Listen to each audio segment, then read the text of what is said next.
Yo mga tropa, kamusta? Solid na solid tong game na to. Promise, kung fan ka ng basketball, lalo na ng NBA, alam mo na yung pinag-uusapan natin. Victor Wembanyama laban kay Kevin Durant. Grabe, parang sine. Absolute cinema ang nangyari. Tignan mo yan, oh. Si Wemby, seryoso ang mukha. Ready na makipagpalitan ng tira sa isa sa mga greatest scorer of all time, si KD. Mga 7-footer na parang guard kung kumilos. Diyos ko, ano ba yan? Parang hindi makatarungan sa kalaban. Simulan natin, unang quarter pa lang, nagpapalitan na ng score. Tignan mo si Wemby, crossover kay Amin Thompson, tapos layup, smooth, walang ka-effort.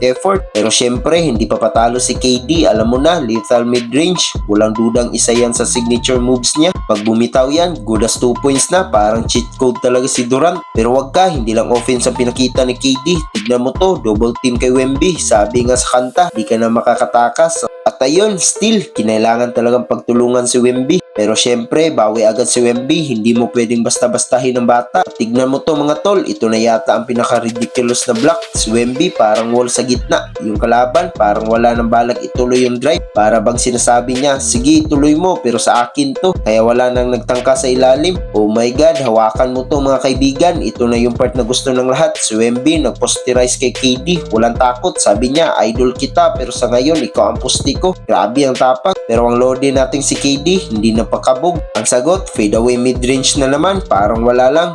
Parang nagsushoot lang sa bakura nila. Sabi ni KD, ako papatalo, subukan mo pa. At tignan mo yan, parang gusto pang gumanti ni KD kay Wemby sa sumunod na possession. Tignan mo to, kung may poster si Wemby, meron din ng one play si KD. Pambawi, gumawa siya ng paraan para kay Singan. Ang ganda ng lob, ang sarap sa mata, parang nagpapakitaan lang ng galing. Pero ang sagot ni Wemby, what you can do, I can do better. Sabi niya, Leo Pulit. Iba talaga pag naglalaro ang dalawang to. Ang taas, ang haba, sila na yata ang pinakamalapit sa langit sa court. Makikita mo rito, sobrang dami na talaga attention ang binibigay kay Wemby. Lahat ng kalaban nakatutok, kaya minsan nakakalimutan na nila ang ibang kasama niya. Pero tignan mo to, sa huli, kinailangan pa ni KD bantayan si Wemby ng personal. At sa pambihirang pagkakataon, na-stop ni KD si Wemby. Ang hirap talaga, sabi nga, yung buong Rockets nag-iisip kung paano pabagalin siyang alien na yan. Pero syempre, may limitasyon din ang pagpigil kay Wemby. Tignan mo tong tira niya, fade away ulit, alien move na naman. Wala makagawa niyan, sa puntong yan, nagli-lead na ang Spurs ng 8 points. Sa huli, hindi na nakabalik pa si KD at ang Rockets. Solid talaga ang performance ni Wemby at ng Spurs, panalo. Ang ganda ng laban, parang nagpasa ng corona si KD kay Wemby. Pero alam nating hindi pa tapos ang laban nila, kaya abangan natin yan. Yun na yun mga kabarkada, Victor Wembanyama versus Kevin Durant. Solid na solid. Ano sa tingin nyo? Sino ang mas magaling? Comment down below. Huwag kalimutan mag-like, share, at subscribe.